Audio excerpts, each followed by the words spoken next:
Colubridfest is not just an expo. Colubridfest is an experience. If you went to Colubridfest with an expo mentality, you missed out on what makes Colubridfest Colubridfest. The panels, the mixer, the information, the education. You're going to make friends. You're going to see old friends. You're hanging around other people that like what you like. That's what makes Colubridfest Colubridfest. All right, so my Colubridfest video last year was an hour long. And this year I came in and thinking, ooh, I'm going to edit this video. It's going to be condensed. It's going to be great. Yeah, that didn't happen. So this video is quite long, but that's awesome. More stuff for you to watch. Lay back in the bathtub, sit on your bed, put it up on the TV for you and your family and just watch, enjoy, relive it. And if you missed it, live it a little bit through here. So there you go. Colubridfest 2025. Colubridfest, where good hearts gather round. Colubridfest, best and best in town. Talking snakes, everything neat. Colubridfest can't be beat.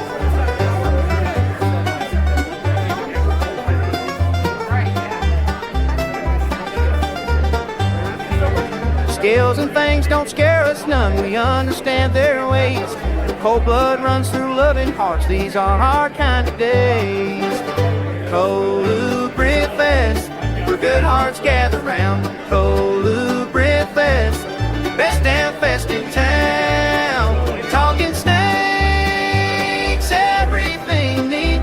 Colubridfest can't be beat.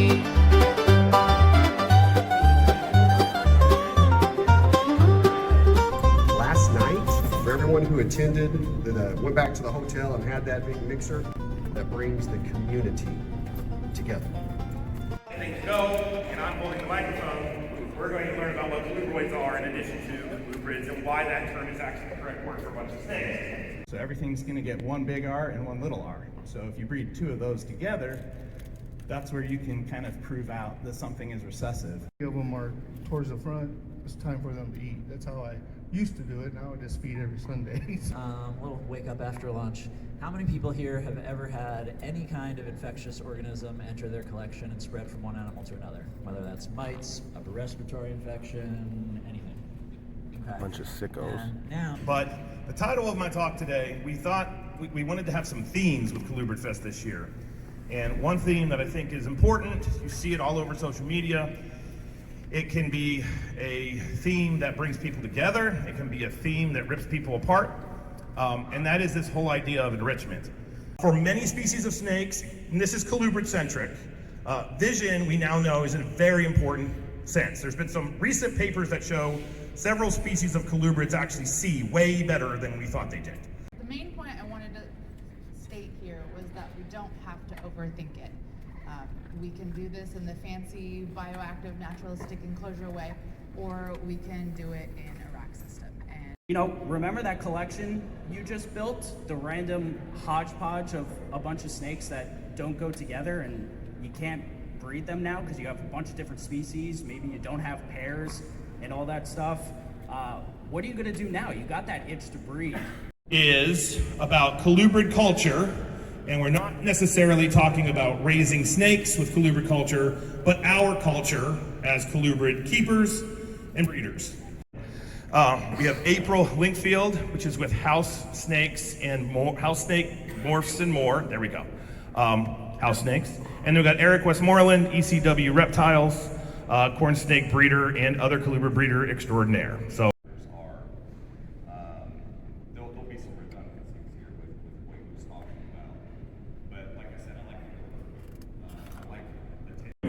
So here you are, Clint. Okay, guys, are you ready? You guys ready to get some stuff?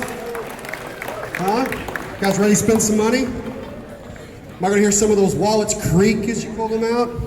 Of my good friend and partner, Dr. Zerkle. Now here's the thing. Sold back there, Josh Alder. Oh, $1,000 bucks. Thank you, Zach.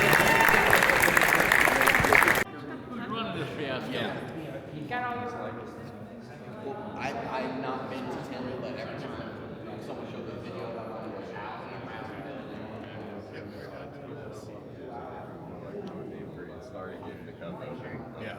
ever be saw it.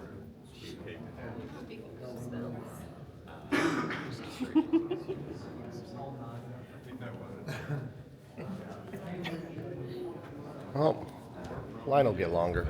Zerkle. Now, I just got a pair of Ridley about a year ago, so I'm still trying to figure it out, and there's not enough good information online. Sure. Housing, how big they get. I've never seen a full-grown adult. So I've seen this one that you have here, which is bigger than mine, and she was telling me they kind of take a while to age because they're slower. Well, they're not particularly a slow maturer, but they can be a slow grower because they like a slightly cooler environment than the other ones. Most of the time you're looking at the majority of Ridley or max on average at about 6.5, 7 feet. Wow, that's big. Females will get a little heavier bodied than the males. Okay. They're an animal that's quite a bit arboreal, but they're very adaptive to about any kind of caging situation. The biggest thing is just don't go out of your way with an excessive amount of heat. Yeah. For me, I don't try to breed any Ridley anyway until they're about 4. Okay. The one I have on display is a Malaysian. That's one that I've been working with. That's a line since 1990 when I bought my first group from Klaus Schultz from Germany when he came to Orlando. Is this from the same line? So And the Malaysian gives the Malaysian gets creamy... that pink neck. They're a creamy body with a pink neck or a rose-colored neck and a white, really white vertebral or dorsal stripe.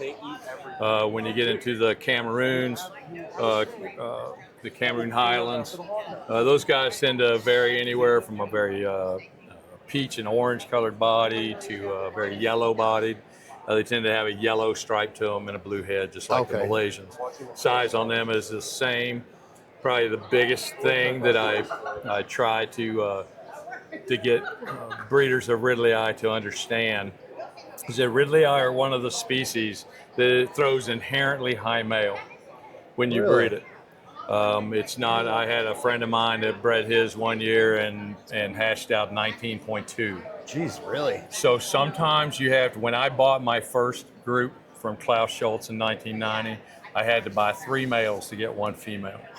So you have to kind of keep this in mind when you're looking at selling, or you sell all your females off and you're sitting trying to peddle lone males.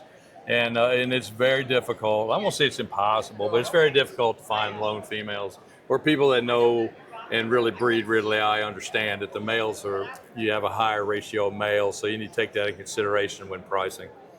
Okay, great. Now do you keep them in tubs, or have you kept them in more naturalistic or hybrid? Pretty much all of my stuff is, I keep all my beauty snakes in a tub system, but I keep them in very oversized tub systems. Like pretty much most of my larger forms of beauty snakes, like blues, Ridleyi, Taiwans, ones that get much larger, I keep those in like 808 male freedom breeder boa racks. So they're really actually very big for them. Okay. But the nice thing about the entire beauty snake complex, being Ridleyi as well, they're very variable as long as you have good ventilation. Ridleyi tend to be prone to poor ventilation issues. Okay. And you will also find that I usually like to keep my Ridleyi on a mulch or a substrate that I can keep damp, because I have found over the years, if you keep them on aspen or pine shavings, a lot of times you'll notice them sitting with their mouth open and their mouth gaping, and you'll think they have an RI, but it's not, because they come from such a very humid environment that's very dry, and that dust creates some problems in their breathing. So they'll show you symptoms of an RI, and if you take them off and put them on newspaper, or you put them on a mulch or something, they'll clear right up. Okay. So more humid. But they'll adapt to a very arboreal situation. If you've just got a couple of them, why not give them a nice tall climbing enclosure? But the nice thing about the entire beauty snake complex is they're very variable. They can adapt to several different ways of keeping them. The biggest thing you want to avoid with any beauty snake is jamming it in something small and keeping it too hot. Okay. So that was a detriment for. All right. I have I have the pair, and they're in this weird hybrid. It's a weird container, but it ranges from 75 to 80. typically. So 80 is about the top end for them, and I would make sure they're not trapped on it. I mean, they're an animal, primarily a cave dweller, so they sit about an ambient of 70, 72. Yeah, they're in an ambient room. So yeah, in my room, they sit in ambient temperature of about 75 degrees. I don't have any kind of extracurricular really, so heat on them. 75 and nothing. Does it vary at all, or? Well, I mean, it will go. It might, depending on time of year, it might drop as low as 68 in my room. I never like to see it get close to 80. I usually like my animals to sit about 75, 78 degrees. And is that for all of the beauty snakes? All of them, everything that I work with has to like the same situation. Okay. So I don't have extracurricular heat on anything, but the biggest thing you have to keep in mind, if you go with a cooler type of an animal or a cooler type of environment, you also want to drop the size of your prey items. Yeah. Even though I've got some Ridley that can eat some pretty good sized rats, if I feed them large rats, well, they can't digest it quick enough and they'll puke it. So I'm better off feeding mine, say, 2 small weanling rats, at a time. And when I feed them, when you look at them, you can't tell they've eaten. Okay. That's the way I don't like knotting them up. They just can't die. Then they have a race to digest it before it putrefies and they bring it up. That's good to know. Now, is this Ridley? Is he about full grown? No, he's nowhere near. He's only about 2 years old. Okay. So the Ridleys are a little shorter and stouter. Like I said, they get a thicker build. They don't get it quite as thick as a Taiwan, but they'll get a thicker body than a blue. They're a little shorter and stouter. Vietnamese blues are like long and thin. Yeah. So the Ridleyi will get a little bulkier, but not near the length. Okay, great. Mm-hmm. And what about cohab? Have you ever done that with them? I think cohabbing, I think you can do it. I have so many that it's easier for me to keep them singly. If you just have a pair, I think you could cohab them. I would want to make sure that the female is larger than the male because you are going to get some breeding. So obviously the male size is of no importance. That male right there is probably sexually active. Yeah. He's just not near adult.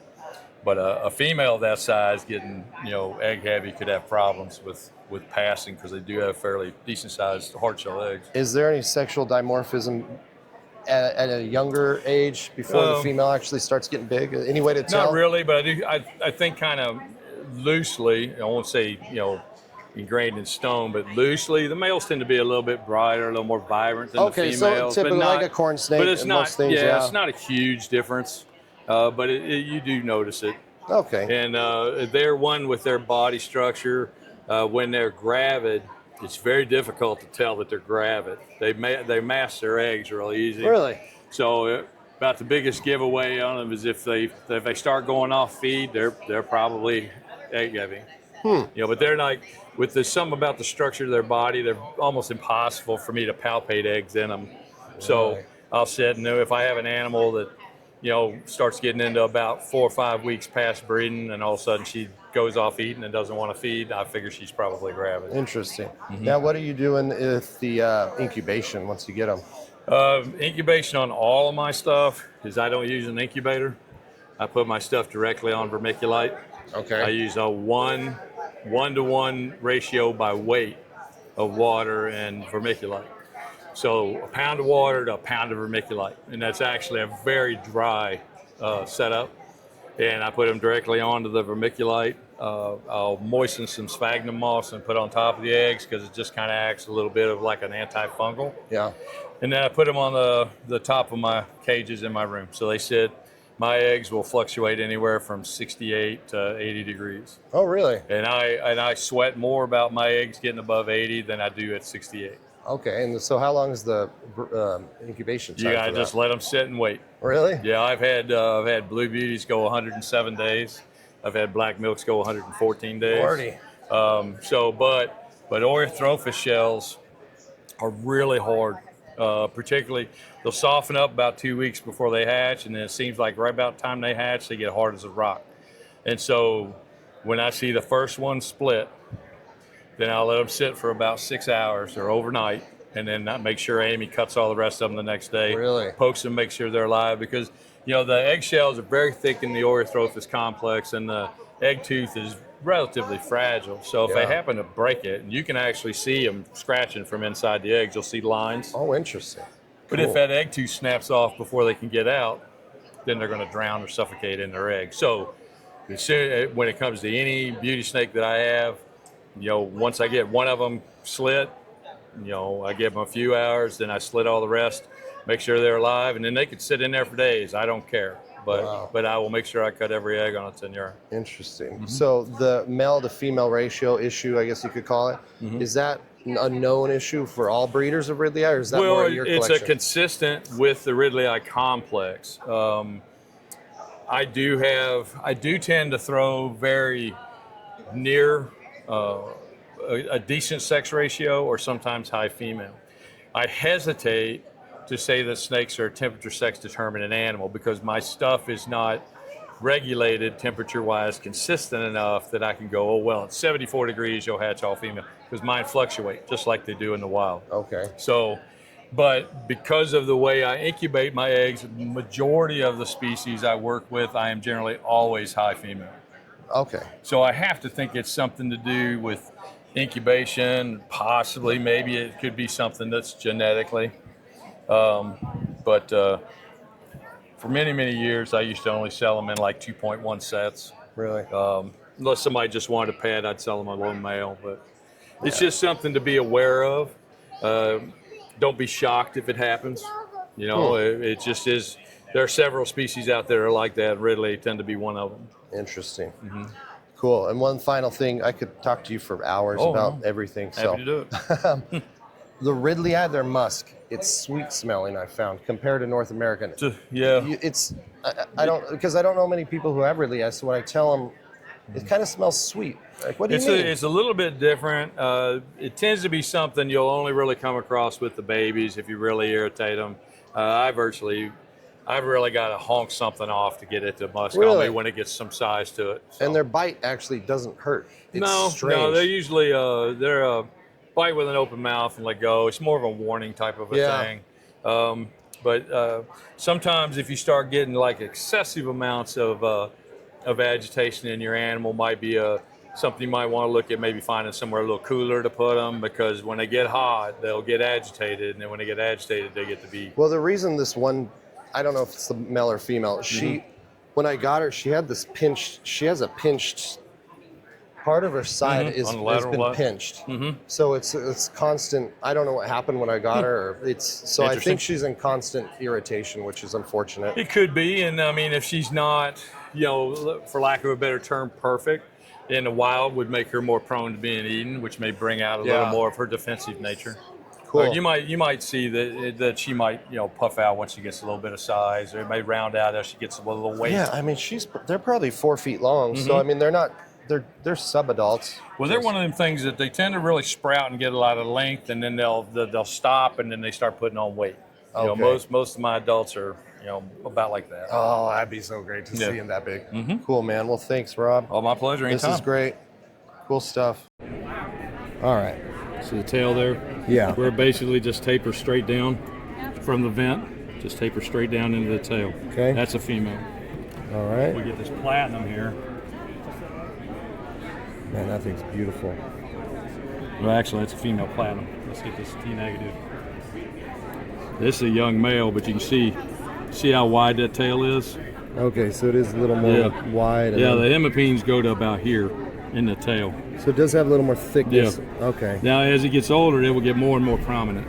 All right. Okay, I can see yours perfectly. Yours are plenty big enough that you can flip them over and do this with, and you should be able to tell just by eyeballing them. Okay, great. Without even, you don't. Who are you? Katie Westmoreland with ECW Reptiles. Do you know about snakes?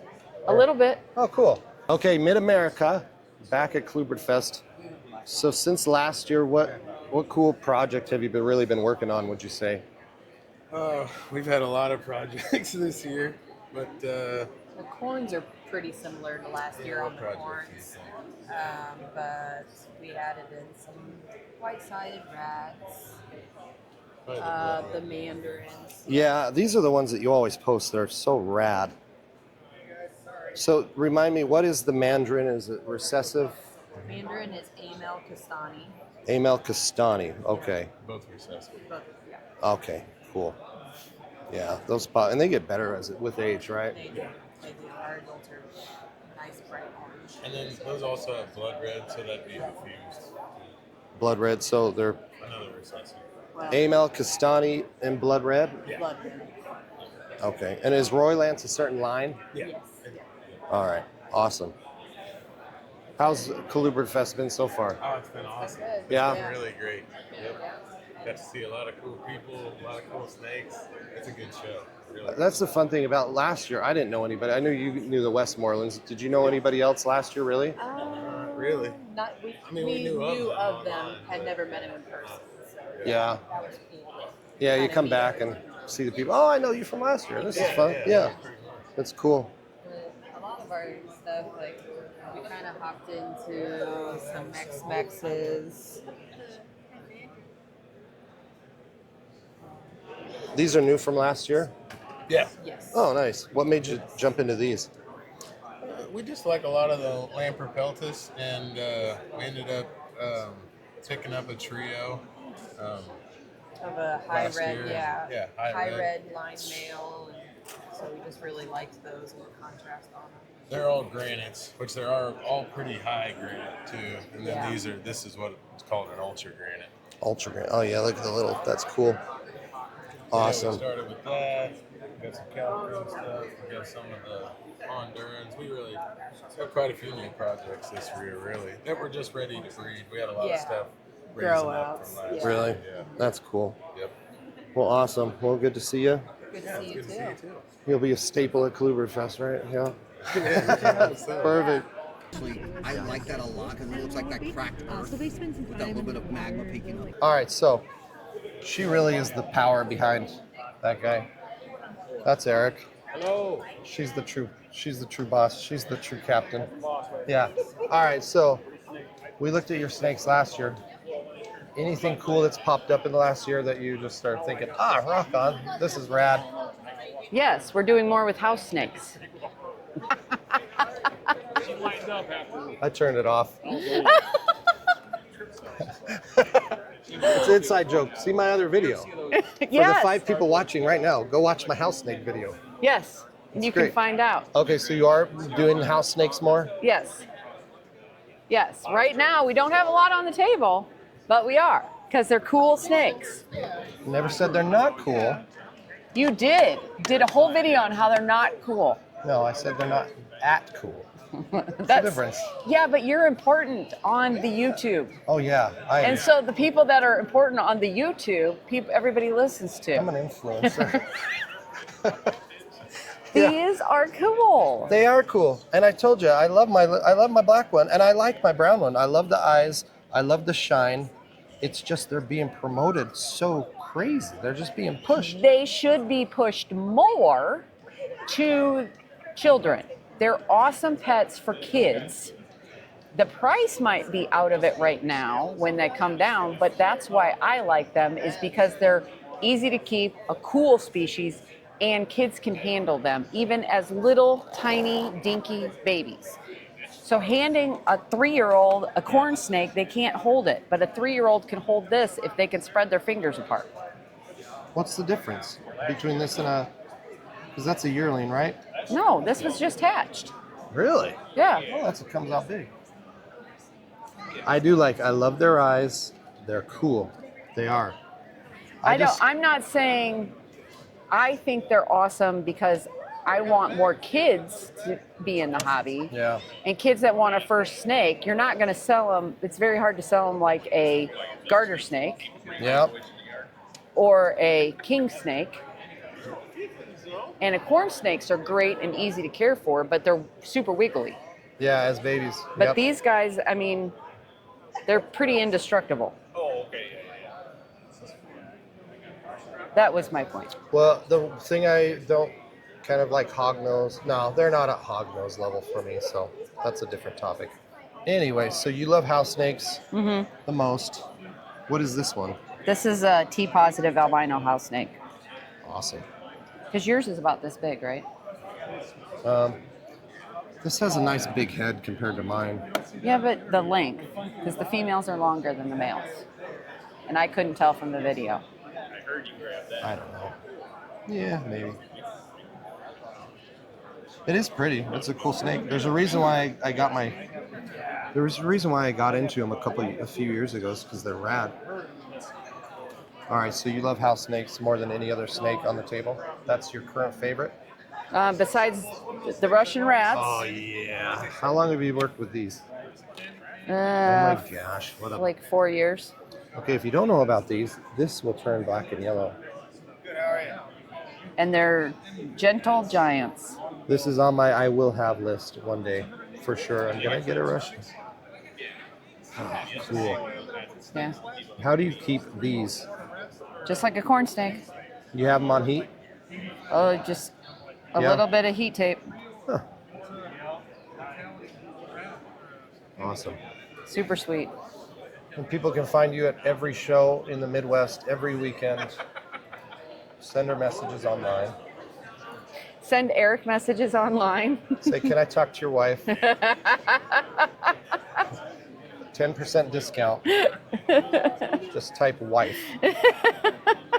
All right, cool. Well, everyone knows ECW, but not everyone knows that that's the... The 5 people that That's follow the Mike know ECW reptiles. Oops, I'm sorry. I touched the microphone. Oh, no. House snakes are overrated. You're a butthole. Okay, Exotics Unlimited. When I type you up or I hear your name, you usually are associated with garter snakes, which that's rad. That's what we have. So how long have you been working with the garters, or what made you get into them besides the color, right? Yeah. So garters we've been doing for pretty exclusively for 7-8 years now. And what really drew me to them was their color and their behaviors. Yeah, you can keep them communally. They have a lot of different subspecies. There's morphs in each of the subspecies. There are a lot of them. And I like they don't get big. They eat multiple prey items. You can feed rodents, fish, organs, like we'll feed chicken heart. And some people even feed them like reptile links. They're like sausages. They're made out of like frogs, stuff like that. Really? So do you know Don Belknap? Yeah, because I live in Utah, so he's the only garter guy I know. Yeah. He's a unique character.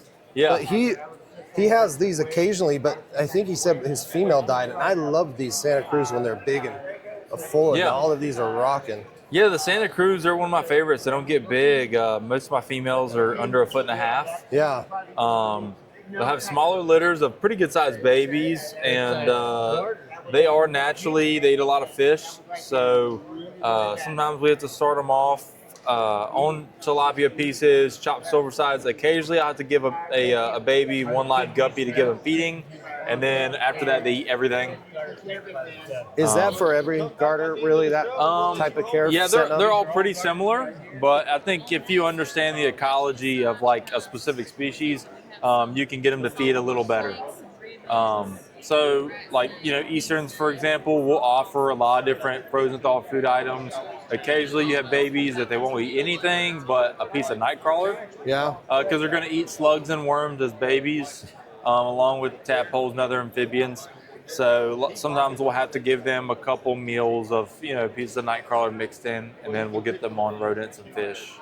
Those night crawlers, are you getting them from a fish store? They're just bait. They're just fish bait. They just need to be Canadian night crawlers. Red wigglers are toxic. Really? Yeah, so... Red wigglers are toxic then? Yes. Okay, so if you're going out and trying... Yeah, so compost worms and red wigglers, European night crawlers, a lot of those species, they are toxic to the garter, so we don't offer those. Yeah. So if I wanted to have a compost bin and throw earthworms in there, would that be safe or not? So native earthworms are safe? So I go flip over a rock, there's those big juicy worms, throw them in compost, raise them up? Yeah, you can do that. Okay. Just be careful with pesticides and stuff. Okay, great. But honestly, I avoid worms if I can. Really? So yeah.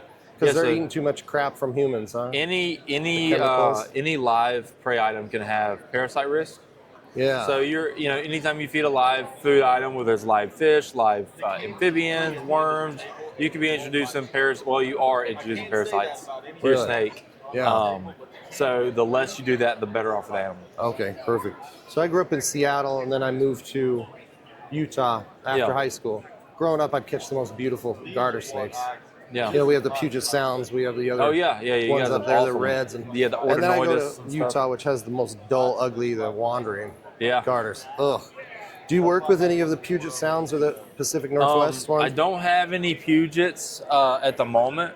I would like to add some, but you do have to find legal lines, and there's not many in the U.S. Most of them are in So Europe. you couldn't go out and catch some up in the. No, they're protected. Really? Yeah, the Puget Sounds are federally protected, so you can't touch them. Oh, interesting. So that's why you don't see them available as much, because they have to be established lines. Oh, interesting. A lot of breeders in the States actually are importing them from Europe. Breeders that have had them for years. So, Really? Man, I would have yeah. got arrested as a youth then, because Well, I just catch them, throw them in a bucket. Yeah. I throw worms in there and just they'd eat. Yeah. Yeah, I don't think they're targeting kids that much. I don't know. They probably don't It's want you messing with them. Washington's a weird place. Cool. So what's your favorite? Is it the Californias? Because those are My favorite, the favorite I have on the table with me is probably the Quebec Flames. They're going to vary from orange to red. It's a naturally occurring morph from Quebec and Ontario. Is it because the color you like them, or maybe the personality more? I like that they, the northern varieties normally get pretty big. Oh wow, jeez. I've seen females over 40 inches pretty often. That's cool. I love how they vary from like a peachy orange color, and they can be fire engine red. I like the dorsal stripe, the black back on them, and I love Eastern Garters as a whole. So yeah, that's probably my favorite I have here. And I also really like the Atreides, the Santa Cruz. Yeah, I like those. But I'm also one of those people that it's hard to pick favorites because I love them all. That's how I am with my colubrids and my rats and corns. Yeah, but we try to keep a little bit of variety, and we have different flavors depending on what people are looking for. These are the Lake Coetzee garters. So if you're wanting a garter snake that gets 3 to 4 feet and they're black, Lordy, that's a good option. They're from Lake Coetzee, Mexico. Okay. So they're one of the Mexican giant garters. Now with the captive bred, they're not musking like a wild one, right? They can be, depending on the individual, how old they are. Babies are obviously more defensive than adults, but most of them, by the time they reach 8 to 12 inches, they're really docile. They take handling well. They don't really poop and muss or bite like a wild animal would. Really? That's cool. But as with all colubrids, sometimes when you pick them up and they're ready to poop, they just decide to release it on you. Yeah, that's but always they're nice. not as nasty as people put on. So. Do you keep them communally in the big enclosures, or since you're more of a breeder, it's harder to do that? We obviously. do communals for babies and juveniles. As adults, normally females are going to be 1 to 2 females, and then males are going to be small groups, 4 or less animals. Is that in a tub system? We do PVC enclosures for adults. Okay. And tanks. Oh, nice. Yeah. That's cool. So everything, occasionally wet overflow babies, they'll be in tubs that are ventilated. That's a temporary setup if we are just super full. For the adults, do you have UV on them? We don't do UV. We do overhead heat lamps and LEDs. Oh, really? I would love to do UVB, and we may add it later. It's just it's an expensive project. Yeah. Yeah. Lighting's rough. A lot of enclosures. Yeah. Where are you out of then? We're in North Carolina. Oh, nice. Cool. And this is the other half, right? This is my fiance April. She's the brains behind the operation. Yeah, I told you. Yep. Nice. Did you like snakes when you all married or got together? I was recruited into this. This is a whole new world. Yeah, good job. Yep. Pull them in one at a time. Yeah. Yeah, now she's stuck. So that's awesome. These are cool. I don't think I've ever seen these in real life. Yeah, the salt marsh snakes are really cool. They're native to mangrove marshes, brackish marsh, and swamps. They're mainly the thing that separates them from most of the other Nerodian water snakes is they're pretty tolerant of salt water. They'll actually find freshwater sources in that habitat. That could be rainwater, puddles. Sometimes when it rains, fresh water will pool on the top of the salt water and they'll drink it off the surface. Can we pop this top real quick? Yeah. Because this snake is so pretty. You can see it has these colors.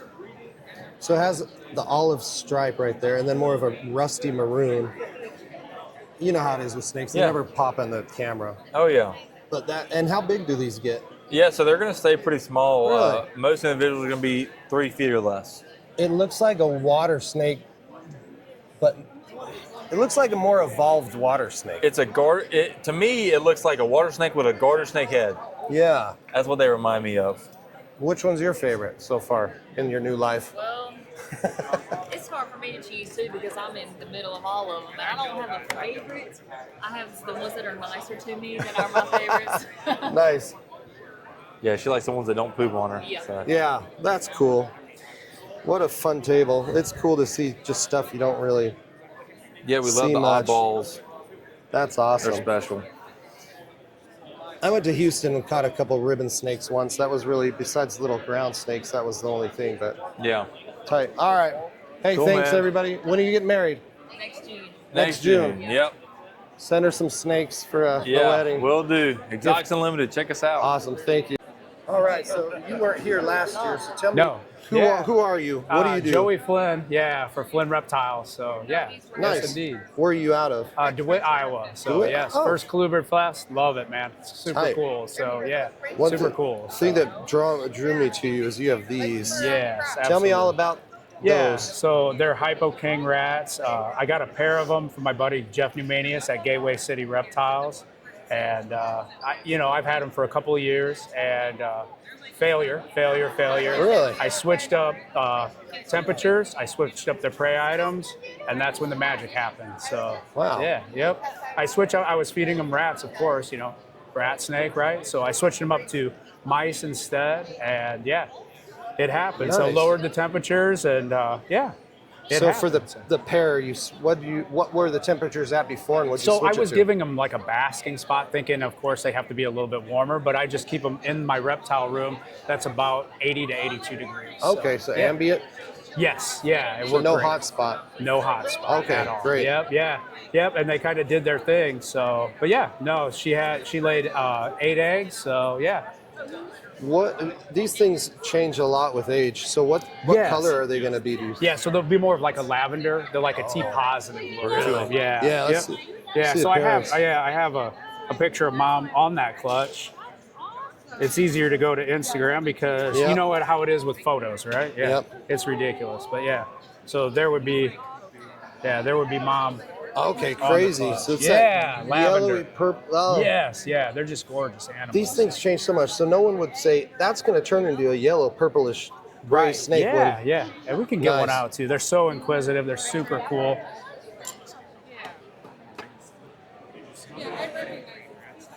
Oh yeah.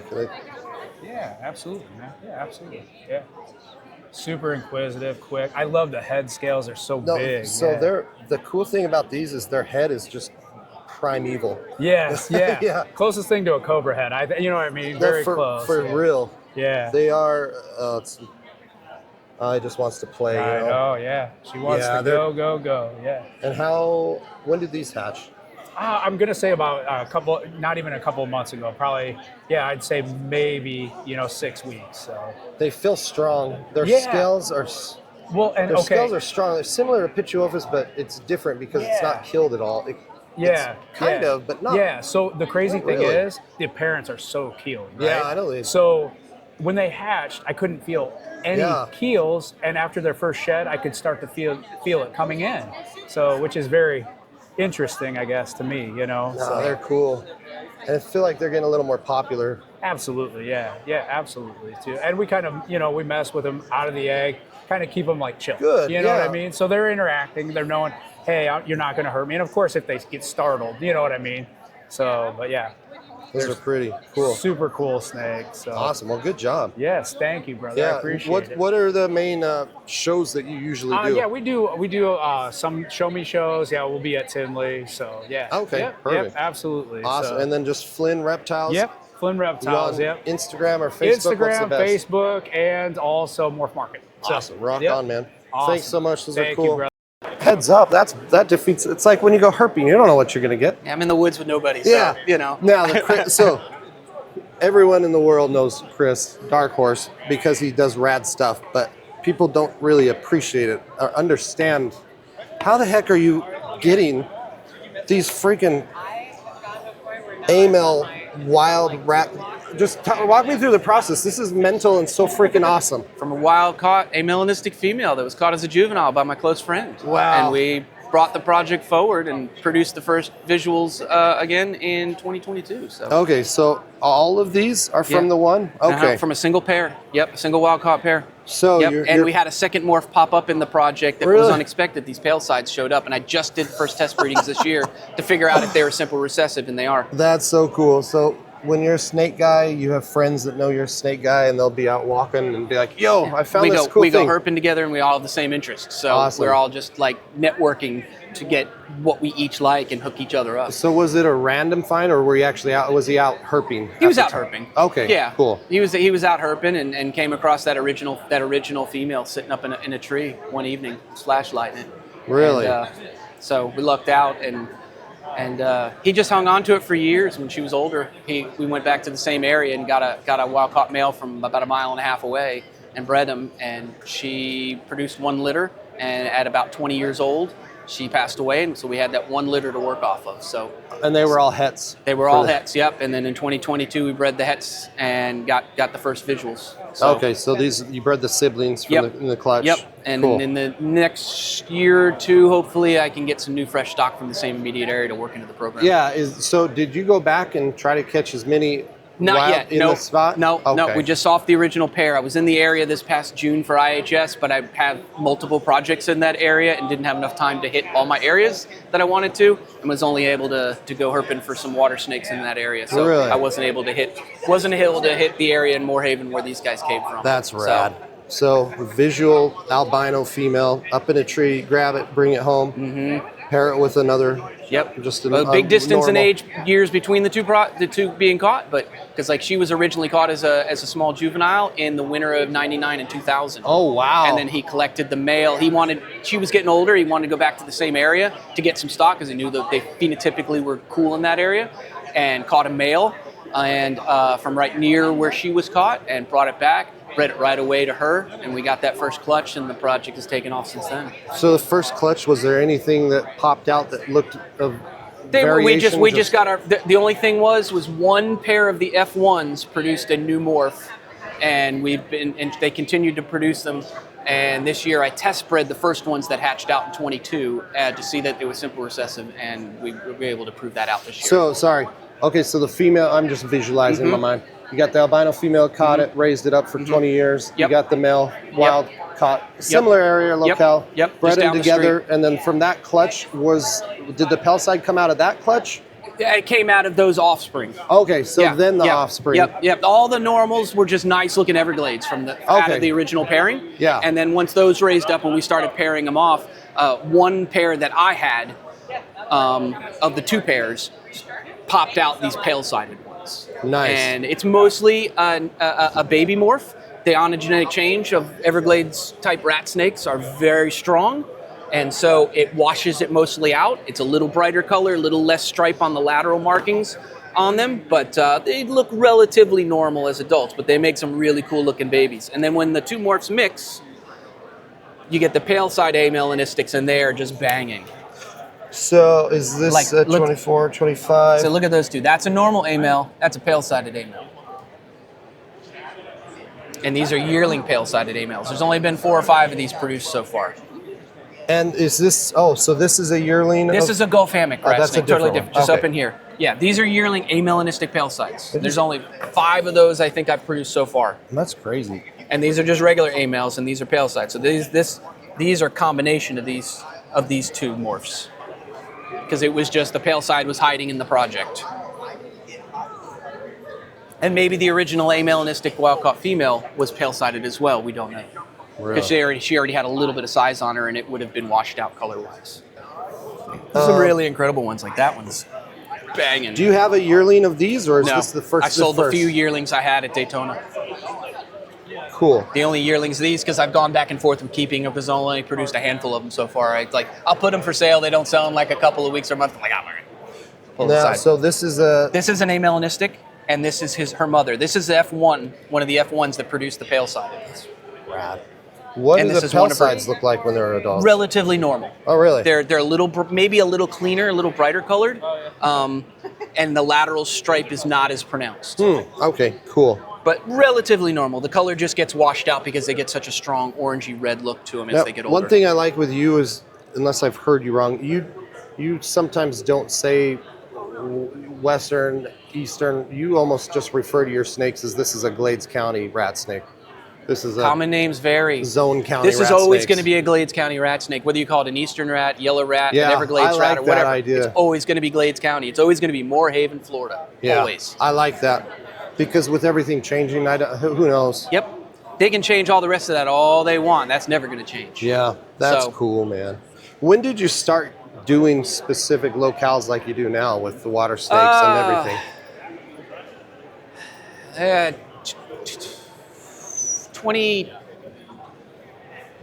2012 or so, I kind of started going back to my roots of working with this kind of stuff and focusing in on this.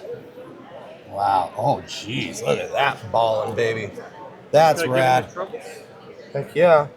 Okay, now I know there's always a joke with you and Clint about Yes. greenish rat snakes. Tell me your version of a greenish rat snake or whatever you think about it. There's no such thing as a greenish So rat what snake. is a greenish rat snake in the wild compared to in yellow the rat hobby? snake. Okay, so it's a Yellow rat snakes range from Pamlico Sound on the coast of North Carolina all the way down to the Keys of Florida. okay, so it's just a They color just- it just- variation of a yellow rat. People just have to give it like a pet trade name and call it greenish because it's got a more greenish tone, but the yellow rats vary all over the state of Florida. Okay, So just as you get up along the coast, it's a cooler climate. They need to be a little darker. The habitat's slightly different. The trees are a little different, so they need to be a slightly different tone. But you can have animals like all the way up in Pender County, North Carolina, that are relatively yellowish looking snakes like this, whereas I can go a little farther south and get animals that look totally different.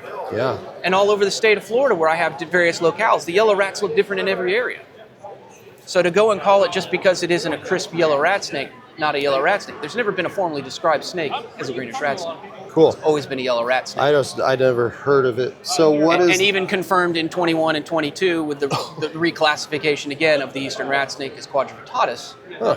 It's still the same thing. They are generically labeling it as an eastern rat snake, but it's still quadrivittatus, which still makes it a yellow rat snake. Awesome. So in the other view, people think it's an intergrade between a yellow and a green. Is that what they're saying? They're saying it's an intergrade between a yellow and a black. A yellow and black. Wouldn't it be easy just then a hobbyist to breed those two pure? And they won't look the same and because see Mother what- Nature makes those. Okay, that's what I was thinking. And that's why if you look at all my cages, all my containers, they're labeled by locality. I don't have a name on them. I don't have a yellow, I don't have a green, I don't have a black, I don't have any of that stuff. I have by the locality. What you call them is up to you. Yeah. I'm showing you what came from that area. It looks cool either way. So, all right, that's the story. I've never heard it. I've never heard the full story. I've only heard little bits or seen texts. Cool. Man, look at that. What about this thing?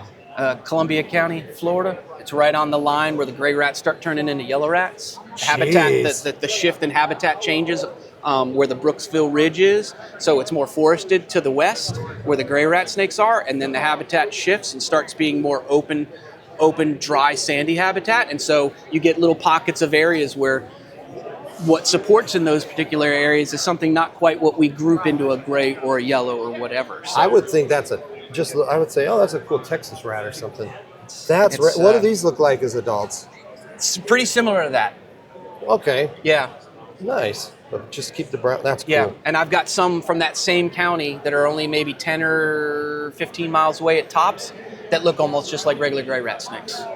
Just a variation. It's crazy stuff. Man, I could spend hours with you. Yeah, I got to move some stuff out there. I know you're more well known for the water snakes, Well, but I wanted to talk about the rats. I love my rat snakes, I can assure you. Yeah. I love them a lot, so fill a hole over here. All right, cool. Well, what shows do you usually do? Daytona and this. That's it? Yep. Awesome. There's no good shows for me to really easily go to that I can legally do all this stuff. Yeah. It's hard. There's stuff I couldn't bring here. Like you couldn't bring the gray rat? I couldn't bring any sort of gray rats. The Gulf hammocks are pushing it. Really? Yeah. Because depending on whose taxonomy you were, they'd be getting lumped Where into are gray Gulf snakes. hammocks? Levy County, Florida. Is that south? It's in the Big Bend. Okay, So basically you have Peninsula Florida, right? And you got the Panhandle. Yeah. All right?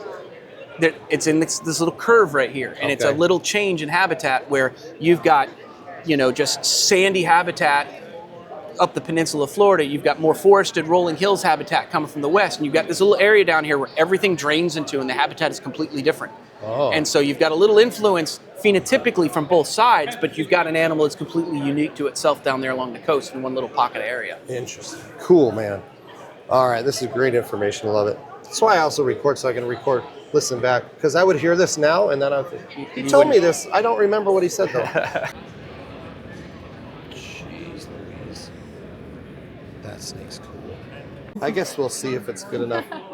Kayla, infrared, she's basically the star. She's the mascot of Colubridfest. All right, so you have the crazy mutant Halloween. Yes, the aberrant patterned Honduran milks. Just everything is. Yeah, Whenever you post online, I told you yesterday or whenever, I'm not a milk snake person, but these are wild. Look at that thing. That's craziness. Yeah, that's the TSK black line. It's a line bred trait. So I know you've mentioned in some other the hobby Duran versus Honduran. Yes. Are these pure Honduran, would you say? Or are they... No. So pretty much if you're looking at a Honduran on Morph Market or on a table, it's going to be a hobby Duran. Yeah. The people that have locality pure, very few people. And if it's got a morph, it's run-of-the-mill hobby Duran, Honduran. The parents, how long have you had the parents of that then? So the TSK line I've been working with a couple of years. I took the project over directly from TSK. Okay. And right now I'm the only person working with them. Are the parents similar looking, or how do they age? So the parents look pretty much the same. Oh, nice. Yeah, and they've got that nice stripe. I got really lucky with this year's clutch. Really great looking animals. Just freaking black. Yeah. And then what are these things? So these are Norm Dam line, and he is like the godfather of the Honduran milks. Really old blood, so this is a solid animal. They get big and long. Crazy. Yeah, I actually really love this look. I love the sock heads, and that bright orange is just it doesn't compare to anything else. Like a variable king snake or something, right? This one's really trying to get out. And then what are some? I like these spotty ones. What's the difference between a Sinaloan and a Honduran? So they're both milk snakes, but they're subspecies. They're both Lamprepeltis, but they're different. Any difference in size or care between? Pretty much the same care. The Sinaloans are a little smaller. Yeah, and these are cool snake. That's like splotched. a paradox type of stuff. Yeah, so this What is the heck? one of the very few morphs that they have, and it's a recessive trait, so it's the splotched patterning. How do these look when they age? The same. Oh wow. Yeah. That's cool. Yeah, so this is the normal form. Oh, that's ugly. what a normal looks Sorry, like. So that's that goes to that? Yeah, so that is het splotched. Oh man. Yeah. Imagine the first person who came. Do you know the history of it, the splotched? I got my parents from Sean Wright. The splotched gene originated from the Sinaloans, and then now you're seeing albino splotched. They crossed it with Nelsons. Oh. So if it's an albino splotched, it's a Nelson Sinaloans mix. Yeah. So then that's where the term Nelson comes from. Oh, really? But if they don't have the albino gene, then they're the Sinaloan. So was the guy? Who'd you say you got him from? Sean Wright. Sean Wright, was he the originator of it? I don't believe so, but that's his thing, is working with the splotched Sinaloans. I wonder if the first splotch was a wild caught or it just popped out of a collection. I don't know. I honestly don't know. Just imagine walking around wherever these are from. Are these Mexicans? They're down there. Yeah. Okay, you just find this aberrant, crazy monster. And Yeah. those things It's all it's line breeding. Are everyone different? Are any For of the them most exact part, same? yeah. So this one is actually a little bit different than the rest of them, where it's more washed out. It's not as crisp as this stripe. And the head is all mental. Yeah, they have really cool head stamps. These are really cool. I've been joking and saying they're the poor man's TSK. I guess if you said, Mike, you have to get a milk snake or I'm going to cut your head off. I think I'd rather get one of those. Yeah. Just because they're so random. Yeah, they've been the highlight of the table this year between those two. They're so cool. Awesome.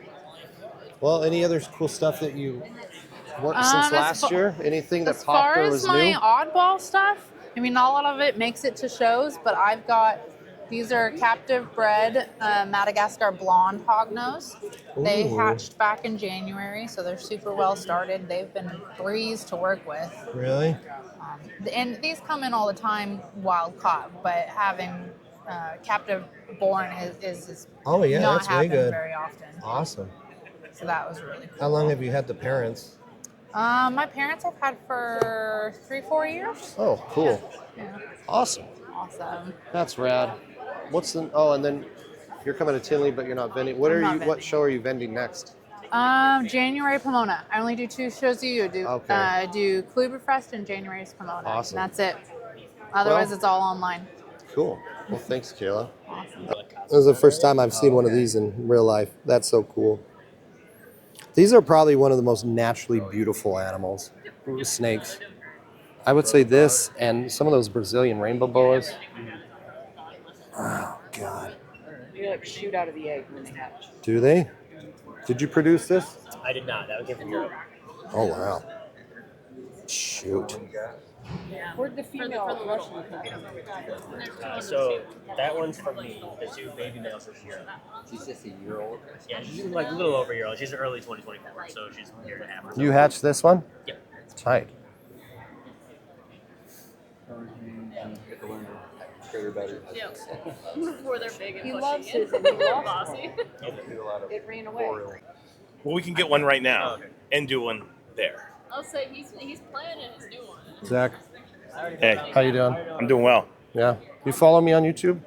I think I do. It's a joke. I don't It's know. a joke with these two. I love the mouth. Like, look at the stripes on them. Yeah, they're cool. I don't think this way. And they get more yellow. Yeah. There you go. They have This is fun. Thank you. Hey, you want to know what the truth behind this? I was a little bit creeped out because I have no idea where it came from. Yeah, I know. No one, I have no clue I saw who put something on that the up. auction table. I asked him, I was like, is that what No. Yeah. I got nervous. No, I'm very much alive. You thought it was a memorandum? Yeah, I was worried. I was like, I was looking. Some of the grow-up cages are 36 inches, but at least 4 foot for an adult. But they tend to hide, like in the wild, they go into stumps and tree stumps and stuff. So an adult snake in a big cage, it's going to be in the hide box, which is literally... All right, so I'm with Metazotics, and you are... I'm Ox. I'm the general manager of the Henderson location. Awesome. Yep. Now, you were just showing me a freaking rat snake. Tell me all about this cool little thing, because it is... So it is a hypo rusty sunrise. So 3 genes in there, bright, pretty looking pink oranges rat snake. Gets around 6 feet, 5 to 6, female. Now, this is a black, right? Correct. So what's the history on the sunrise? So the sunrise is part of, let's see, Clint and Matt Most. They work together with a lot of the black rats. I don't know whenever they were first produced, but that is the main. That is the main connection to back to the sunrise. Is So- them two working together to produce more rats. Is it a... It's kind of leucistic, almost, Almost, yes, correct. But not quite that white pattern. It does have the white on the side, as you see there, but more the pink and orange on the top. What do the parents look like? Are the adults of these sunrise? So it's going to be more the sunrise is going to be just. Yeah, you have just a normal sunrise? Yeah. Somewhere around. I do have. They do have all some have let's freaking- see. Here's chocolate. Rusty chocolate. Let's see. Oh no, so or many, keep going. so many cool snakes to look That's through. corns. Well, here, I'll tell you what. This is what like a hatchling looks like right here. Okay. Sunrise. So the parents might not look all that same, but they carry the hets. But this is just what a normal sunrise black rat looks like. There's several Weird. of them in Okay, there. because the eyes on that are more pink. Correct. Than that one. So normal sunrise has pink eyes, but then the hypo rusty. This is a mystery to me now. Whoever knows what these are and how. Oh man, those are so cool. Yeah, I don't know that much about when you get deep into the it goes a long way. Clint and Matt put together some amazing projects to keep breeding the black rats. It was stated that them two together probably have the most in the U.S. Yeah, and then Clint's working on the black rat morph guide now, right? Or Correct. He's trying to do So he's trying to build a spreadsheet, whatever you want to call it, document of all the black rats that are out there or morphs that they know of as of now. He's taking pictures of more adults, so you see what color change they go through. That's great, yeah, because that's the hard part is you need.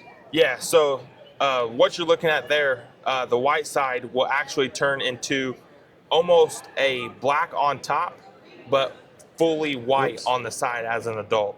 Beautiful. With that little rust look on it as well. Man, you have a lot of homework. You have a lot of stuff to understand. But a lot of it comes from the podcast CCR. That's how I learn. That's how I learn a lot of stuff. Yeah, for sure. Well, that's cool. We'll keep it up. Yeah, appreciate it. It's really one of the coolest snakes you can possibly work with. Oh yeah, black rats. They're calm. I think they're more chiller than corn snakes. Oh really? Personally, they're sweethearts. Even as adults, babies.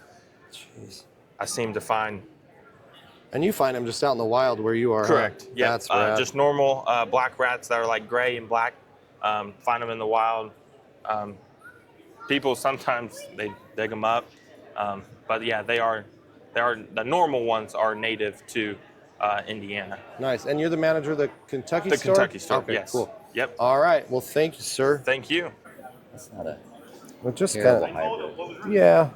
I think the guy that I interviewed was had these. He had bull, because technically, I guess they could. No, gophers and pines don't cross. They're too far away. Yeah.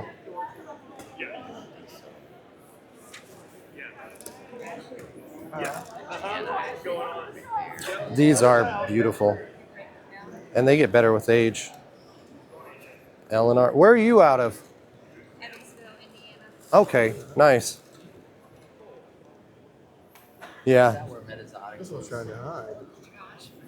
Those Jani, those are Check cool. those out. Those you don't find anywhere, and you won't find them at this show. What are they? Find them on, they're patternless albino bull snakes.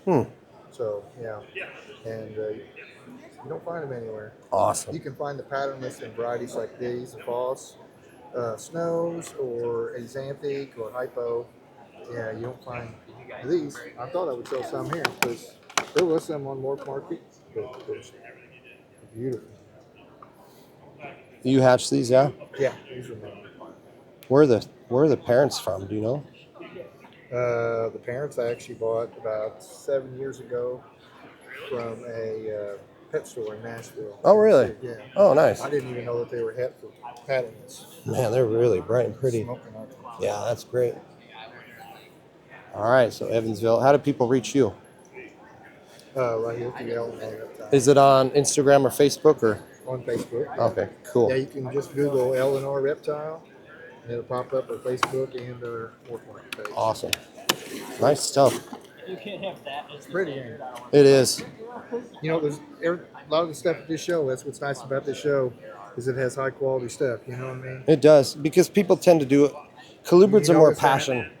They're more passion than other stuff. People do it because, ooh, look how pretty this is. Look at the line. Ooh, I love this little thing. I've had this since I was 12.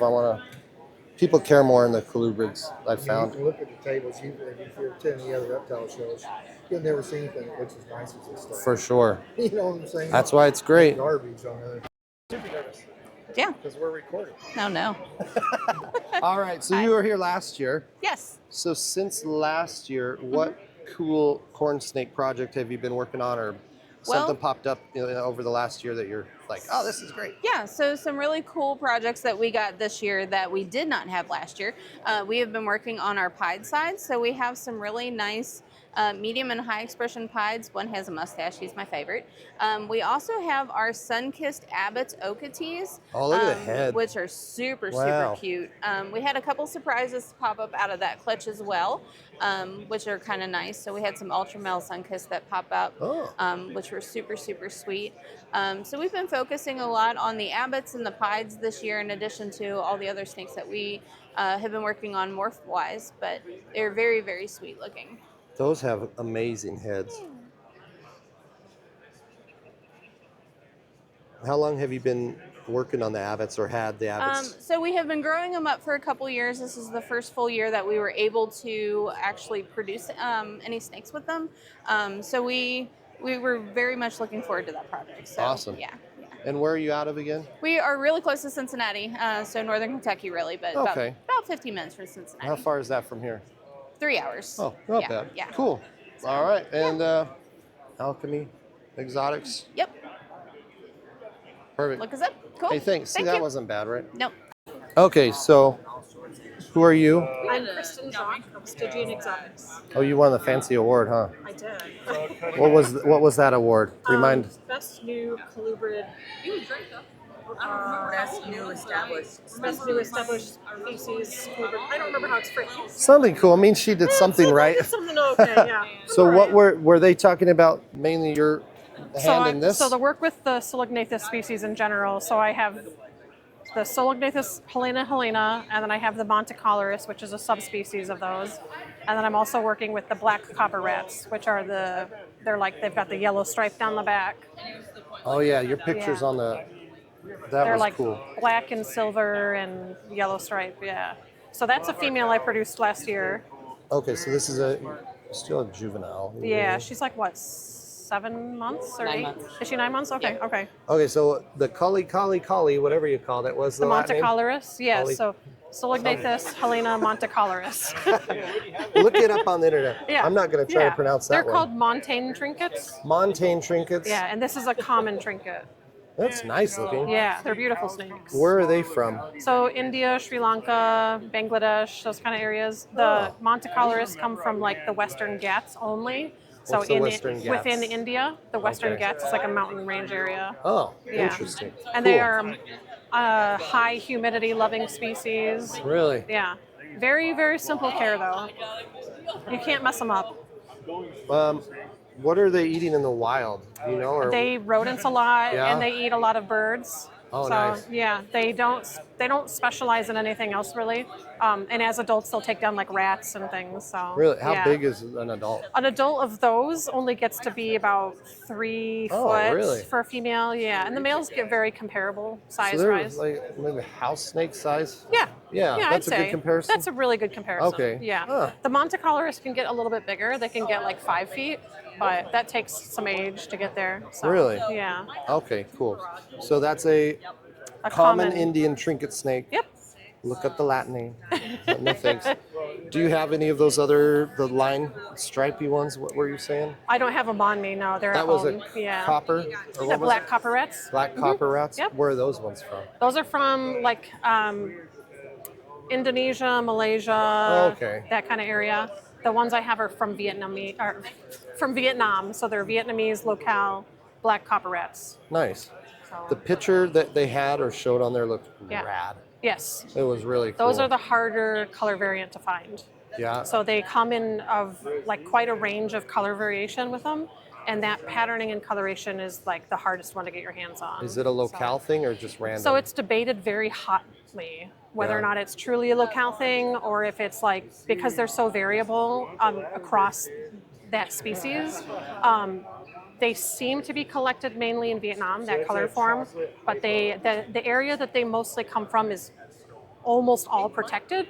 So it's Yeah. only when you can get them like out of those ranges and stuff. So that's why they don't get imported very often. Really? Yeah. Okay. So they're very hard to get. I was lucky enough to have some good contacts where I got to kind of handpick some imports that I wanted. I got a big group of them in. So hopefully in the spring I'll have babies. Oh, nice. So you Yeah. haven't produced those I yet? have not produced them Okay. yet. Just getting them to eat Really? and be established and not die on you is a feat. So that's Oh, been boy. a big deal. Huh. I actually lost a couple when I got my group in. So I originally had 7 or 8. I can't even remember now. Lost a couple within the first week. They dropped dead. Just because they are so depleted by the time they get to the States that Yeah. they're goners. Boof. The rest of them are doing really amazing. I have them going really good, eating great. So I'm gonna pair them this winter and Nice. see what happens. Cool. So, Anything else that you have been working with and producing for a couple years? Or? I mean, my big thing is the Candoya. I do a lot of the boas, the Solomon Island ground boas, and the Helm the hair boas. That's what most of We'll my. cut this part out. Yeah. Shame. Yeah, shame on me. Your I do a award lot is of revoked. I know.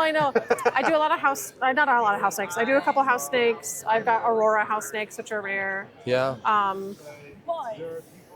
Nice. And then for the colubrids, that's most of my focus is like the Solognathus and the. That's cool. Yeah. So yeah, that's just a cool little thing. And you can see how active and crazy they are right there. Yeah.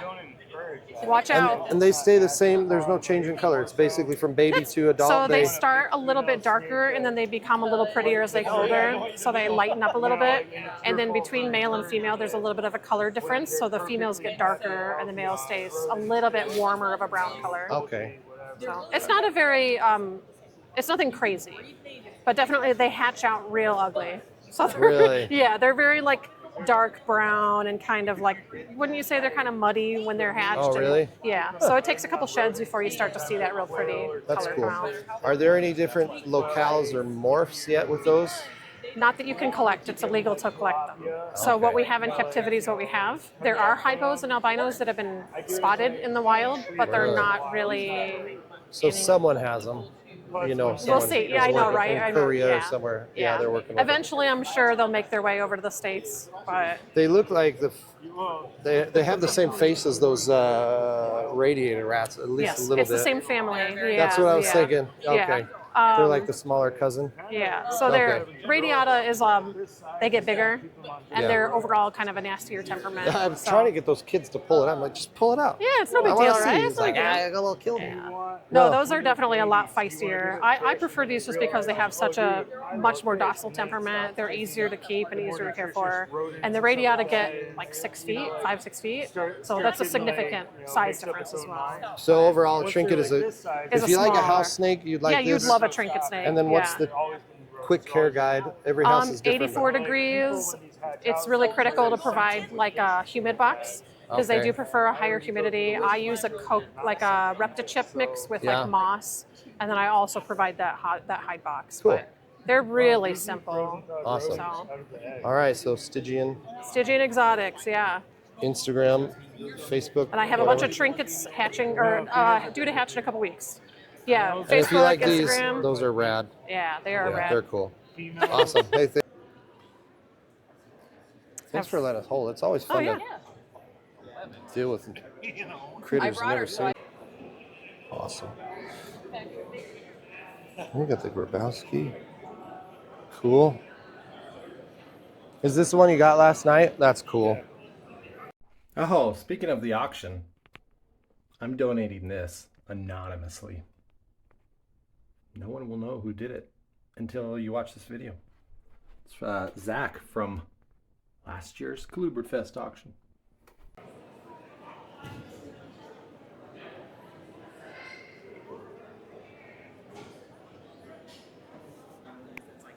So you have tomato stains on your hands? Is that what Yes. Yes. It's All not, right. It's not snaky blue. That's good.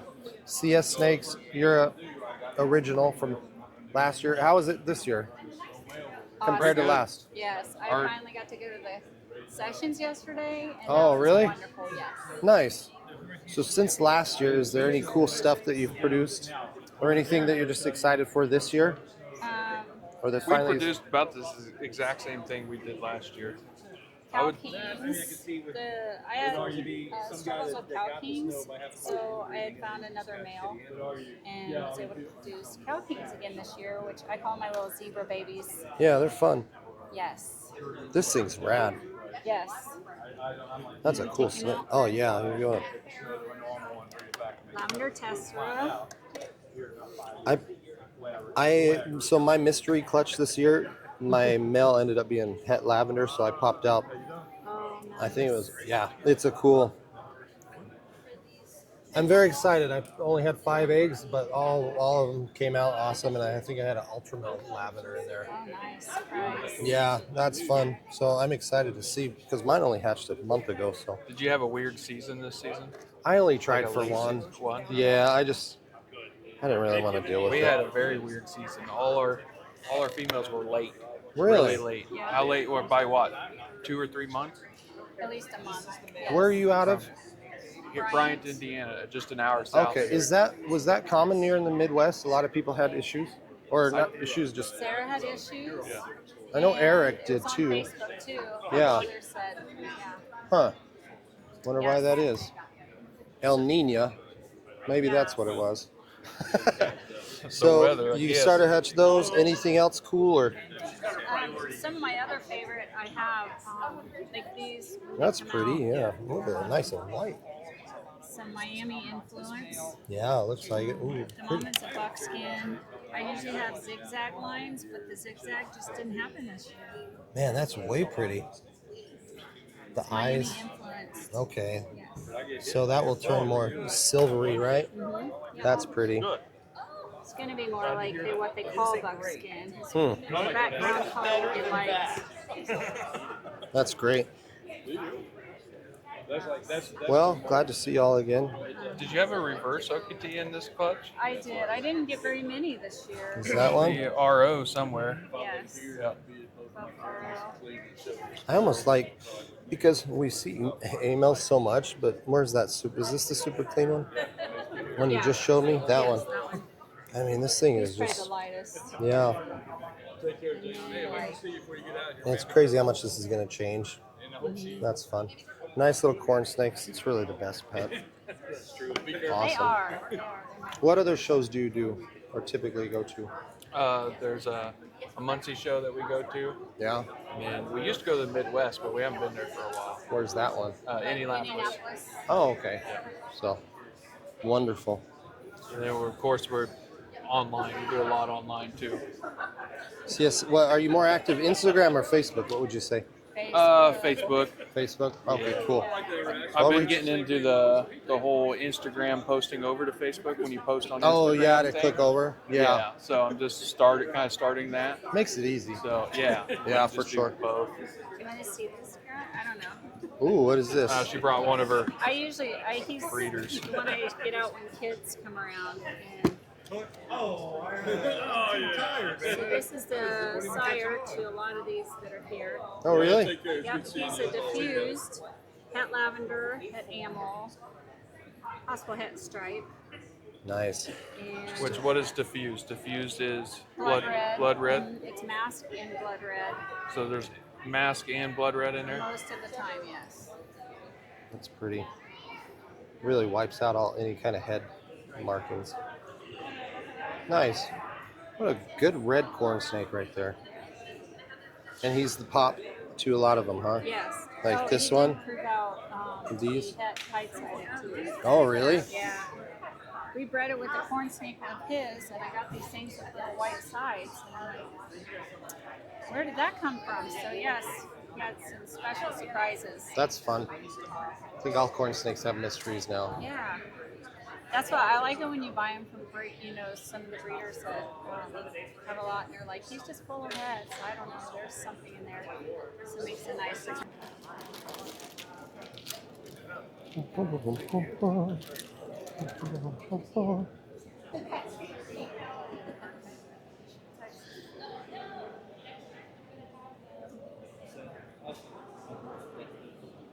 It's got a red belly. All right, sold one of the babies.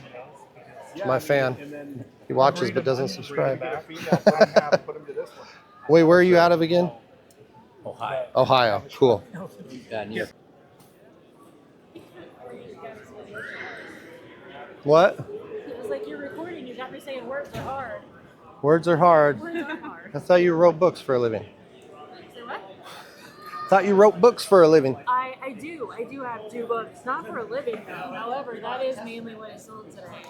Wait, is this in? Sold out of book number 2. Okay, that's what I was thinking. Huh. Yeah, that's book number 1. I'm glad I took pictures of every page yesterday. That's fine. Lightning rats. Awesome.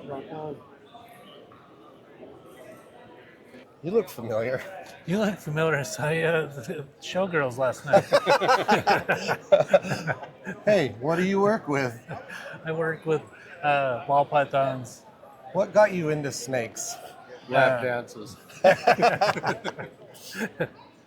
Nice.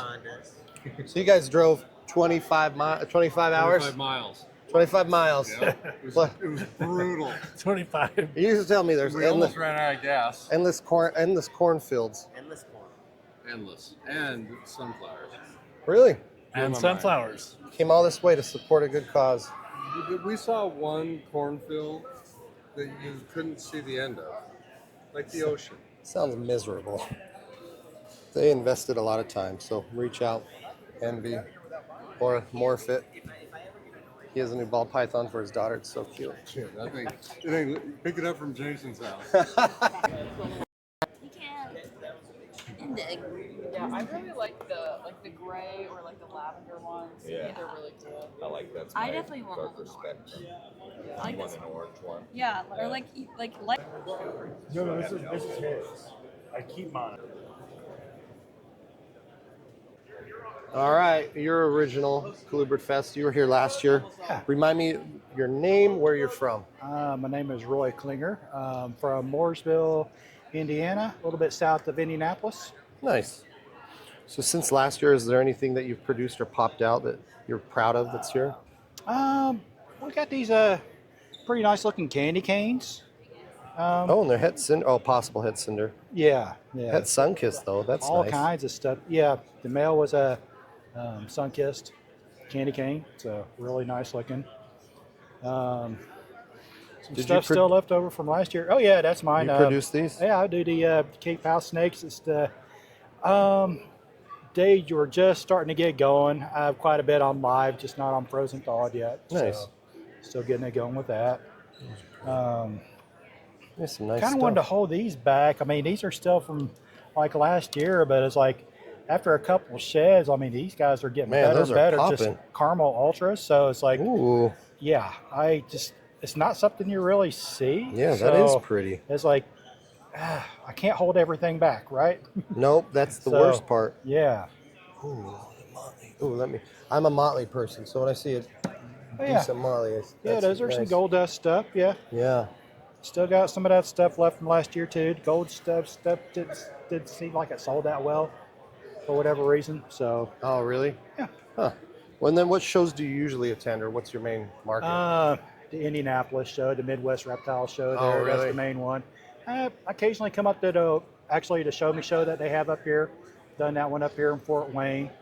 That's pretty much it. Just those 2 shows from Indianapolis or Indiana, I should say. Awesome. And sooner or later, I keep telling myself I'm going to try to go on Morph Market and sell stuff, but oh yeah, I'm horrible at photographing stuff. So yeah. The colubrids, they're rotten to take pictures of. So Yeah, they're hard. Yeah, they don't sit there like a pet rock like a ball python. no, does, they right? don't. Hello. Where's the bantams? Right here. Yeah. Bantams, famous. Geez, that's a what? Yeah, I didn't have that one last year. Oh man, that's an extra stubby little thing. What? Jeez, Louise. Wow. Okay, So yeah. this is at a year old. This is about the most extreme they get. Okay, you have to, it's, hey, think of a blood python, short-tailed python as a corn snake form, vice versa, whatever, you know what I mean. That's what it is. Weird. And they feel, oh, they're not fat, No. filling. No. They look gravid, but they're not. No, Weird. they're That's so straight because this one, maybe it's that. What are those? 2 years These old? are a year. These are 2.5. Because these ones look more. And these are as babies, and they don't look. So that's as a baby what they look like. So it's really hard to tell if you're not know what you're looking for. Yeah, that would. But if you put it up next to Yeah, you can really see it then. next to a regular baby, you can see the links. Ooh, I like that one. You can see I the think I'm gonna links. put that one in my pocket and walk away. Just talk to your husband there. This is a sun-kissed lava mill, Yeah, I like that. but you see the links. Oh yeah, for sure. Yeah, Okay, let's see if the here. Take that off again. Sorry. you're fine. Just so we can compare. They're it's hatched around the same week or month, I assume. Yeah. Yeah, you can tell. Stubby little bantam, just a regular. They are a unique little critter, and you proved them out genetically, right? Yes. Cool. Yeah. They're Dean Arnold's the primary breeder of them. He paired up bantam to bantam this year, and he had 40 eggs in total, and all Really? were viable. Wow. Cool. I think, you know, I Is think it- they're a viable morph. I think they're Is it gonna be one of okay. those things do you want to try to breed visual to visual, or do you feel like I feel like if you did that too much, you're gonna start getting complications, or what That's do you think? what he was afraid of. So that's why he bred visual. And he actually took his most extreme one and bred it just to see if it was viable. And they didn't make more extremes. There's still variability even with. So no super form of it or whatever. super Yeah, form, yeah. I guess it wouldn't be. So It's super recessive. form. Yeah. He thinks it's recessive. I think it's recessive. Yeah. And I bred hets this year, and all the hets are fine. Maybe it's the second, third generation that are kind of family related. I don't know. I don't know. It's one of those things you don't want to find out, but you kind of have to find out. I don't know. I do know that the bantams were bred to bantams this year, and they all laid. We didn't have any dystocia. It's so weird, that thing. All the eggs have hatched. We haven't had any kinks or anything like that. And they eat. Yeah, they're so strange. They're really strange. People. This one just is so strange. This thing. This one's by far the most extreme one. Yeah. Weird.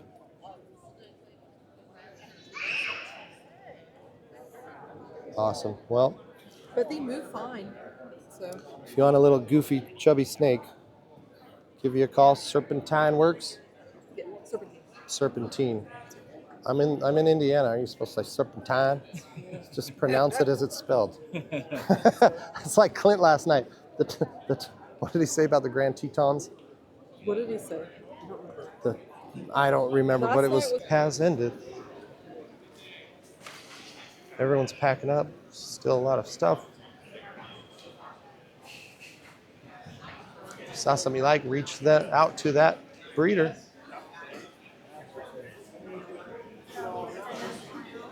There's a student. Like that. So funny. You guys had a good time? Yeah. Nice. Great time. Yeah. Good. Good fun. Awesome. Great lectures. You had a fun time. I did have a fun time. Are you filming me? We Yeah. doing a bit? I'm doing a last call. Doing a Last farewell. call. What do you want me to say? Whatever you want. Are you filming? Yeah. Let's see. Well, don't I need the mic? All right. How is this compared to your normal California show? I'll tell you what, I've really enjoyed my time at Colubridfest. It's nice to be around people who enjoy and appreciate the same types of reptiles that I appreciate. So if you're into colubrids and you haven't been here yet, I highly recommend you come out to Colubridfest next year. I'm coming back. You're coming back. Colubridfest. Yeah. Right on. Sending that to the Zach and Clint for their website. Yeah, do it. Right on.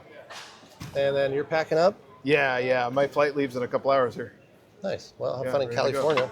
Yeah. Call me All in right. Utah. Good to hang out, Mike. Why do you have a cool snake? Mark McManus from Metro Detroit area, hobbyist breeder. Yeah. And one of my dream snakes as a kid. They only existed really in magazines and field guides. And eventually they started becoming a... Almost died of a chocolate attack. Okay, Transpaco, I don't remember what we were saying. But so what they have to be dry, right? pretty dry? You know, they have to be not wet. You know, you really want to make sure your water dishes aren't spilled in them, in their cages. You know, they're exposed to water. But I really haven't had any issues at all. I have 3 big adults that I've had for going over 5 years, and they've just been easy, no problem at all. Cool. So, like I say, main thing is just not wet. And what size do you keep it in? Well, The adults. let's see. Cages are 3 foot by 2 foot deep, 18 inches high, with a subterranean drawer. Oh, so like the ones, were you guys here for the? Yeah, Apple. similar to That's that. such a cool, right. That's such a cool design. Independent. Yeah. I ended up, that was my own thought and design idea. Really? And it was very similar to what they had there. It's kind of like, well, I guess people think along the same lines. I did a little different. I have a cutout for a set-in stainless steel water dish. Okay. So I can just remove that and clean it and exchange it. And that great. kind of sits where the drawer is. So yeah, little changes, but Nice. yeah, I Whatever like works best the for you, drawer yeah. cage idea is old. That's been around for a long time. Why do you think they went away from it? Just money? Expense in creating them. You either got to make them yourself or spend a lot of money. Really? Yeah. And then what temp is best for this, have you found, for these guys? He has gotten along just fine with everybody. I'm fortunate in that my snake room is on the 3rd floor, so it goes to a natural heat rises scenario.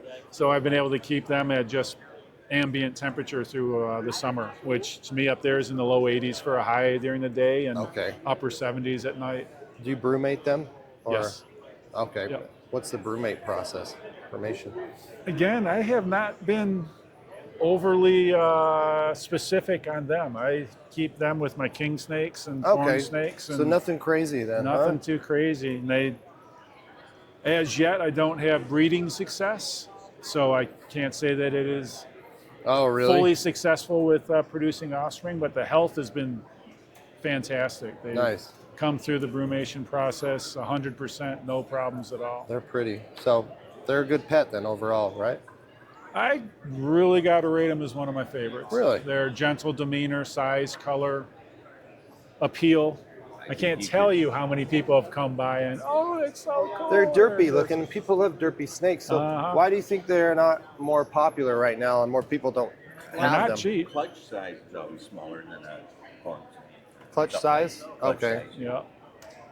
That'll keep limited and just not as widely out. You know, corn snakes are everywhere, king snakes are everywhere, and slowly. Yeah. People have talked a lot about keeping them in low humidity. Low humidity? And I just keep mine in whatever, I keep everything else. Yeah. But it's not damp, right? I think once you've got a spilled water dish, then you're putting it at risk probably more than other snakes. Okay. I do make sure that I have more ventilation holes. More ventilation holes. In their tubs than the other ones. Okay. So maybe be more aware of ventilation and then Again, maintenance, it's the whole maybe thing, a little not better with wet. the water. Make sure not you're, wet. yeah, Okay. Not wet is. So altogether, I probably had mine 7 years. Really? Over 7 years, and I have never had any issues with. They're cool. Yeah. That's a particular locality. Really? And then I got it 5 eggs incubating right now. Oh, which is really? a Great. Characteristic female with a plain blonde male. And are you out of Detroit as well? Yeah. Okay, cool. Wait, so what's your name and how do people reach you? Kevin Birch. Kevin Birch? Yeah, I'm on Facebook. I'm not much of a No techie social guy, media? You don't so- make dancing videos? Yeah. No? And then so you're not breeding, you're just keeping right now, correct? My intent is to breed, but yeah, I'm Okay. just keeping right now. And then will you post up when it does next season? Hopefully you have some. Well, everything and anything I'm hoping to come back with. I got Nice. a few other projects. And, Awesome. It's the final countdown.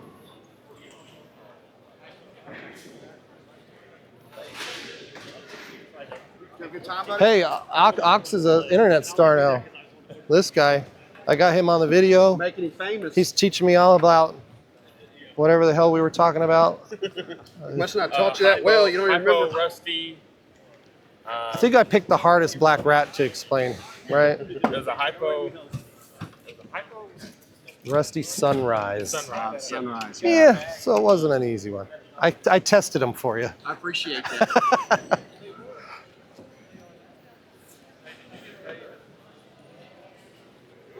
How was it? Second Colubridfest. How was the show? We had a blast. Really? Awesome. Yeah.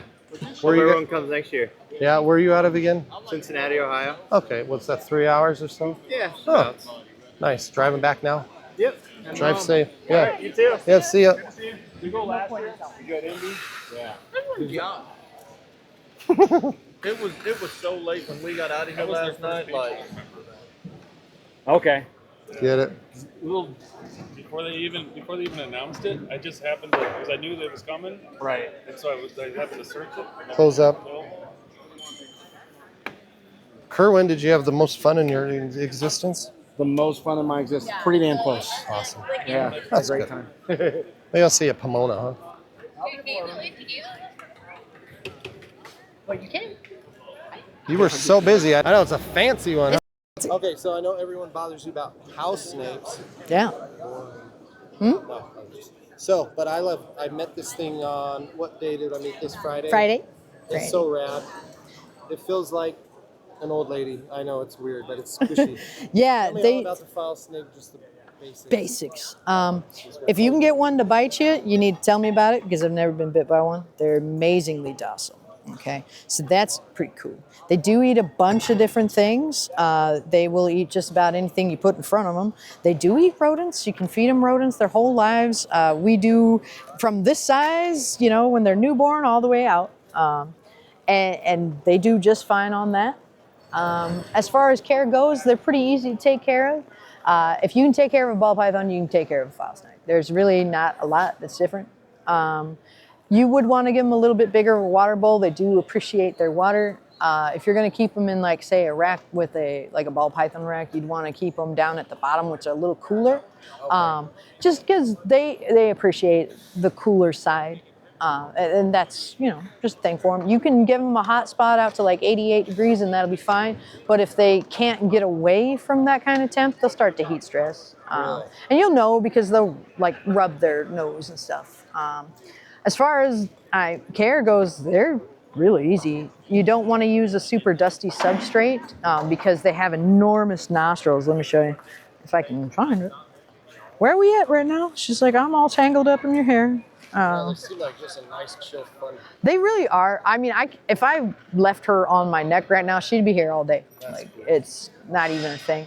Do they have any morphs or albinism or So there was an albino that was collected in Benin. Unfortunately, it passed away shortly after. We also own an all black file, not the black file snake, not the species, but we have one that is a cross-eye that is black scales, black skin, black mouth, black tongue, black everything, black belly scales. Gorgeous, gorgeous animal, but is the only one as far as we know. We did breed her to a purple a couple years back. We're still working on, making that happen. There is 2 lines that we have been line breeding for quite a few generations now, and one is pink and one is purple. So they create this kind of color. They can fire up and down, just like how a crested gecko would do. So sometimes you'll see them in a more muted color, and sometimes you'll see them in a more vibrant color. And you can't make them do it. There's nothing you can do to make them show it, unfortunately for us. So you can't see it unless they're doing it for whatever reason they want to do it. So that's file snake in a nutshell. Awesome. If you have any I've specific only seen them questions. until I met you, and then got a hold of them. They're cool. They're a lot of fun. They need a lot more keepers. You definitely don't want wild caught ones. Oh, she's around. Yeah, she's hiding under all her hair. Yeah, I got a lot of. She was hanging out. I'm furry. In my hood earlier, I got a lot of keratin. And you're in Florida. Yeah, I'm in Newport Richey, Florida. Yeah.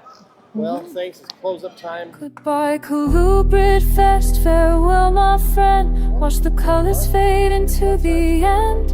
Goodbye, Colubridfest, this is where we part, leaving empty spaces in my heart. Goodbye, Colubridfest.